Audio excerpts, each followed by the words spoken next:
So if you're a player who has fats and thins behind the ball, maybe you have high dynamic loft, you release the club too early, you hit the ball behind, or you got an impact look like this, you can learn how to get that club head working a little bit more from up to down, which also helps move your low point forward with just a simple towel drill. Hey guys, today's video is sponsored by our friends at Pinned Golf. In my hand here I have their new Ace rangefinder. It's the third model that they've come out with, and it's the absolute best one yet. It's a features-packed golf rangefinder that offers everything from slope, a slope switch that makes it 100% tournament legal, a USB charger so you don't have to buy any of the weird batteries, a crystal clear HD LCD screen, tour level accuracy, and much more. Guys, you hear me talk all the time about feedback. You need video feedback when you're practicing. You need yardage feedback when you're playing. And the Pinned Golf Ace rangefinder to me is absolutely the best quality and price of a rangefinder that's on the market. I used to pay twice the amount for a rangefinder that worked no better than this one did, and it's something that I think is non-negotiable in all my students' hands. The Pinned rangefinder. Use promo code Cogorno, C-O-G-O-R-N-O, and save $25 off. We'll put the link down below. All right guys, Eric here out at the Bethlehem Golf Club. In today's video, we have another viewer question. This one comes from Felix from YouTube. He says, Eric, I'm really struggling with my iron contact. Do you have any drills to help get my angle of attack perfect?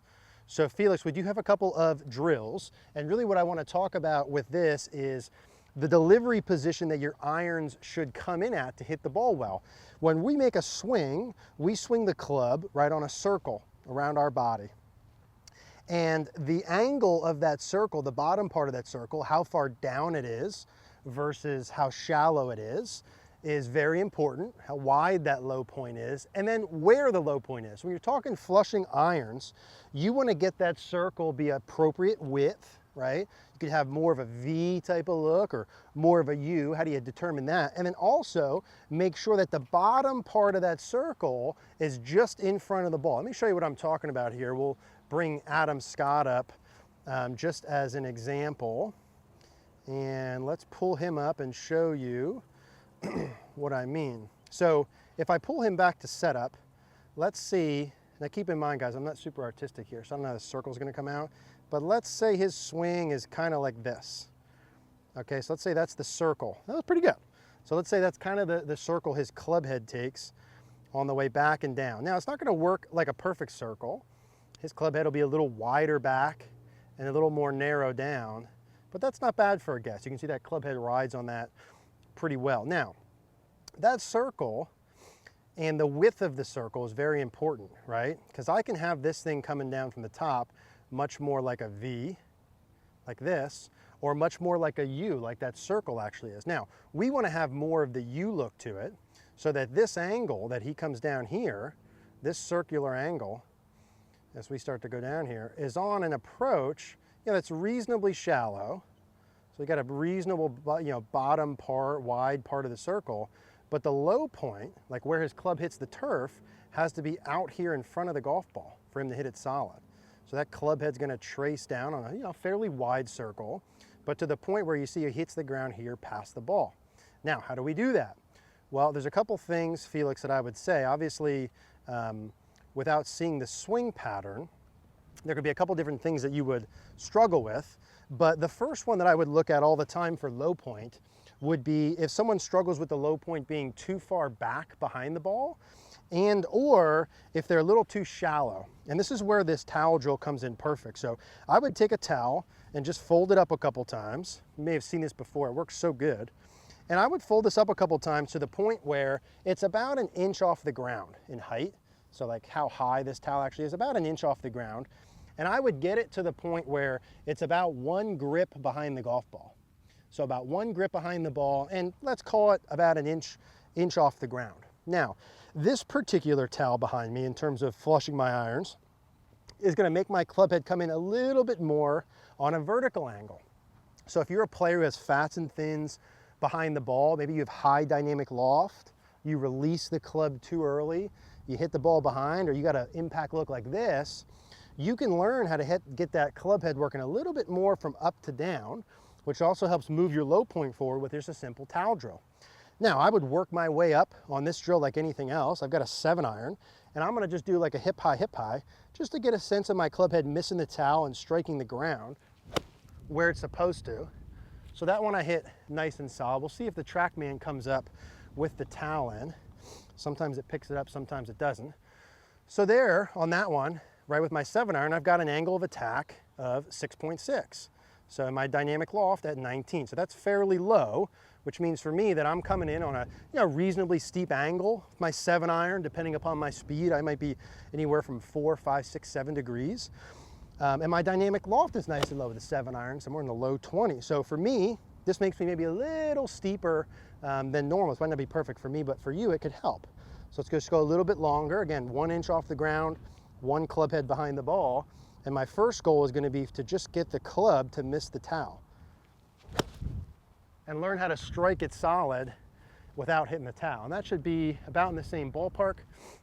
So that one there, we have 4.4 with the angle of attack. Let's see what the dynamic loft is. And it should show me, okay, so 21.5, 182. So very similar delivery numbers. Now, let's say that, Felix, you're not someone who comes in super shallow and you don't need this. Maybe you're too steep already. Well, then I wouldn't put this in here so much. Or, I might keep that there for low point because it can't hurt. But what I would do then is I'd actually go into a shallow drill. Now, a shallow drill, there's several of them, but one of my favorite ones is to have an object over the golf ball. Now, there's varying degrees of difficulty you can do with this.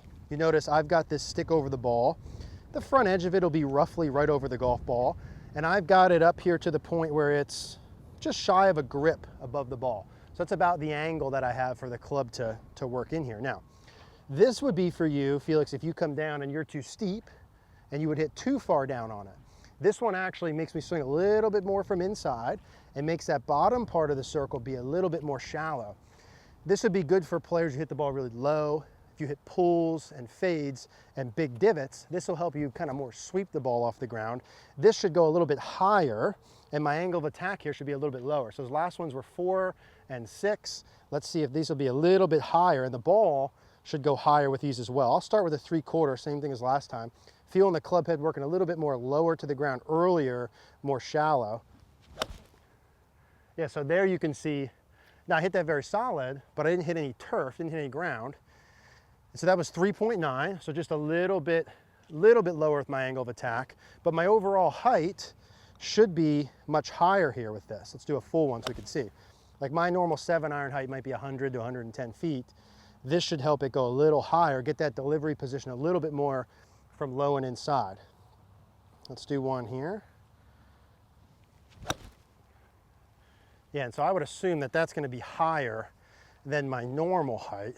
Let's pull that up and see if we can see that. So overall height, let's see here. Yeah, okay, so we can see with the height there, we've got 118. I'll just check mark that, 118.6. So that's going to make the ball go higher than normal, right? Higher than normal is going to be the deal with that. So those would be the 2 drills that I would use if I wanted to get a good delivery position and learn how to get the club head to come in. Either the towel behind helps you hit a little bit more down on it, and then this stick just right above the ball. I've got it far enough away back where I'm not going to hit it. I've got to swing inside of it. Just under a grip and right over the ball will help you swing a little bit lower and more from inside. And really that works with all clubs, right? I could do it with a sand wedge, I could do it with a driver, I could do it with all my clubs. I just happen to do this with a 7-iron. Always start slow and build your way up. It's going to be the easiest way to do it. Now there's a slew of other things, Felix, that we could have to look at here. Wrist angles, body motions, right? There's a lot of stuff we'd have to look at. That's why we built CogornoGolf.com. So you could send your swings in. We could see all that micro stuff, pick out the priorities, and put a plan together. So I would consider that as an option there for you. But those would be 2 good ones to start with. If you guys want to watch more videos similar to this, we'll put a card on the screen. Don't forget to smash that gray thumbs up button. We'll also put CogornoGolf.com. We'd love to see you there.